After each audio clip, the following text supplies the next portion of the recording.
Hello! Welcome back to my channel home made healthy delights. ఈరోజు నేను ఒక quick lunch ideas చూపిస్తానండి. దానికి ఏం చేస్తున్నానంటే దోసకాయ పప్పు చేస్తున్నాను. దాంతో పాటే దొండకాయ ఫ్రై కూడా చేస్తున్నాను.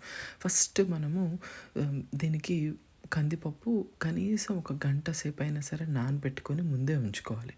అది మనం కుక్కర్లో వేసేసుకొని దానికి సరిపడినంత ఉల్లిపాయ, టొమాటో, ఒక చిన్న లెమన్ సైజ్ అంత చింతపండు, దాంతోపాటు దోసకాయ ముక్కలు ఇవన్నీ కట్ చేసుకొని డైరెక్ట్గా నేను ప్రెషర్ కుక్కర్లో ఒకదాని తర్వాత ఒకటి వేసేసుకుంటాను.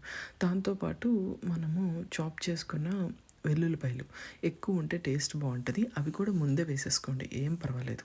అన్నీ చక్కగా ఒకదాని తర్వాత ఒకటి వేసేసుకున్న తర్వాత ఇప్పుడు దీనికి సరిపడినంత పసుపు వేసుకుంటాను, ఒక హాఫ్ స్పూను. దాంతోపాటు కారము ఒక 1.5 స్పూను, దగ్గరగా అట్లా వేసుకోండి, ఎవరి టేస్ట్ తగ్గట్టు వాళ్ళకి కదా, అందుకని నేను అలా చెప్తున్నాను. నేనైతే 1.5 స్పూన్ వేసుకున్నాను. ఇది నా దగ్గర ఇలాంటి స్టాండ్ ఒకటి ఉంటుందండి, సో నేను అది దాని మీద పెట్టుకుంటాను. ఈలోపు ఏం చేస్తానంటే దొండకాయల్ని చక్కగా వాష్ చేసేసుకొని ముక్కలు కట్ చేసి పక్కన పెట్టేసుకుంటాను. అవన్నీ ఒక గిన్నెలో వేసేసుకొని ఈ గిన్నెని ఆ పప్పు మీద పెట్టేస్తాను. పెట్టేసి దీంట్లో ఉప్పు కానీ వాటర్ కానీ ఏమీ వేయకుండా చక్కగా దీనికి మూత పెట్టేస్తాను. మూత పెట్టేసి 2 విజిల్స్ రానిస్తాను. ఆ తర్వాత ఇది న్యాచురల్గా ప్రెషర్ రిలీజ్ అయిపోతుందండి. అయిపోయిన తర్వాత మనం చక్కగా ఓపెన్ చేసి చూసుకుంటాము. ఓపెన్ చేసి చూసుకోగానే దొండకాయ చక్కగా ఉడికిపోయి ఉంటుంది. దానికి అసలు పేస్ట్ అయిపోయింది అనే డౌట్ అసలు మీకు రానే వద్దు. పైన పెడుతున్నాం కాబట్టి ఎక్కువ పెట్టినా కూడా మనకి బాగా ఉడికిపోతుంది అనమాట. దాని కింద ఉన్న పప్పు కూడా మంచిగా ఉడికిపోతుంది. ఇప్పుడు ఏంటంటే ఆ స్టాండ్ జాగ్రత్తగా కొంచెం కాలుతుంది, చూసుకొని తీసేసుకొని ఆ పప్పుకు సరిపడినంత ఉప్పు వేసుకొని, కొంతమంది బాగా మ్యాష్ చేసుకోవాలి అని అనుకుంటారు కదా, టేస్ట్ ఇలా అయితే చాలా బాగుంటుంది కదా, సో నేను అందుకనే మ్యాష్ చేసుకుంటున్నాను. దీన్ని చక్కగా మొత్తం అంతా కలిసిపోయింది అని అన్నంత వరకు మ్యాష్ చేసుకొని ఈ పప్పుకి నేను తాలింపు పెట్టుకుంటాను. ఖచ్చితంగా నేను నెయ్యి వేసుకుంటాను, నూనె కూడా వేసుకోను. నెయ్యి వేసుకొని చక్కగా 2 ఎండుమిరపకాయలు కట్ చేసుకొని వేసేసుకుంటాము. దాంతోపాటు మెంతి గింజలు, వాటితో పాటు జీలకర్ర, ఇంకా ఆవాలు 2 వేసేసుకుని ఇవి మంచిగా ఫ్రై అవుతాయి, చిటపటలాడతాయి.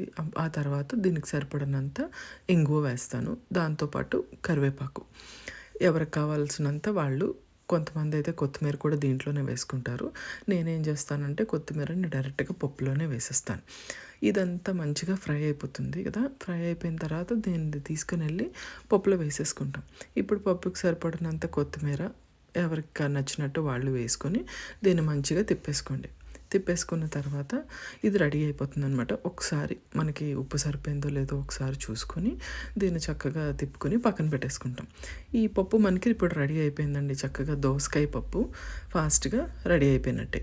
ఇప్పుడు మనకి చేయాల్సింది ఏంటంటే ఆల్రెడీ ఉడకబెట్టుకున్న దొండకాయ ముక్కలు ఉన్నాయి కదా, దానికి తాలింపు వేసుకోవాలన్నమాట. దానికి నేను వేరే ప్యాన్ మీద నూనె పెట్టుకుంటాను. నూనె పెట్టుకుని తాలింపు గింజలన్నీ వేసుకుంటాను. ఆవాలు, జీలకర్ర, శనగపప్పు, మినప్పప్పు, ఇవన్నీ ఎవరి చాయిస్ వాళ్ళది. నేనైతే ఇవన్నీ వేస్తాను.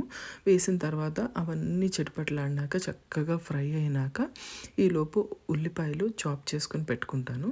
ఆ ఉల్లిపాయలు వేసేసుకొని ఆ ఉల్లిపాయలకు సరిపడినంత పసుపు, ఉప్పు ఇవన్నీ వేసేసుకోవాలి. ఆల్రెడీ దొండకాయ ముక్కలు ఉడికిపోయి ఉన్నాయి కాబట్టి ముందే నేను కూరకు సరిపడినంత ఉప్పు ఇప్పుడే వేసేస్తున్నాను.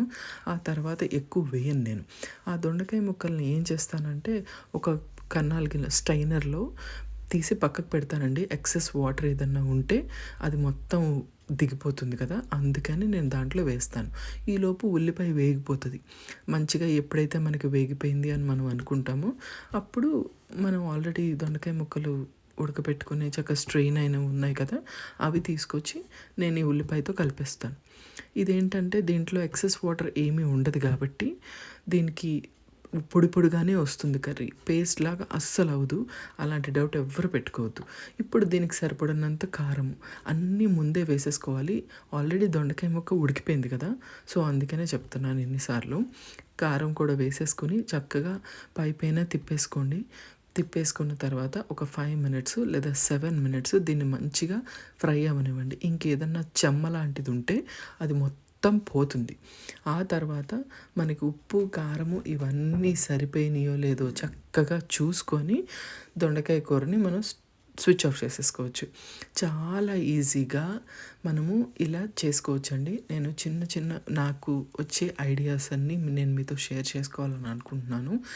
ఇలాంటివి నచ్చితే గనక నాకు ఒక కామెంట్ పెట్టండి. దాంతోపాటు నేనేం చేస్తానంటే మీకు రైస్ కూడా ఎట్లా నేను పెట్టుకుంటాననేది చూపిస్తాను.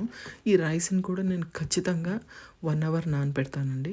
దానికి నేను ఈ స్టాండ్లన్నీ ఇండియాలో కొనుక్కున్నవే, యూఎస్లో కొనుక్కున్నవి ఏవీ కాదు. ఈ స్టాండ్ నేను దాంట్లో పెట్టేస్తాను. పెట్టేసి నేను కీన్వా తింటాను. 1:2 వాటర్ కీన్వా తిని ఇదేమీ నేను నానబెట్టకుండా ఆ కీన్వా ప్లేస్లో మీరు పప్పు పెట్టుకోవచ్చు, ఎగ్స్ పెట్టుకోవచ్చు, బాయిల్డ్ పొటాటోస్ పెట్టుకోవచ్చు, క్యారెట్స్ పెట్టుకోవచ్చు, ఏదన్నా పెట్టుకోవచ్చు. ఇలా పెట్టుకొని విజిల్ పెట్టేసి 2 విజిల్స్ రానిస్తాను.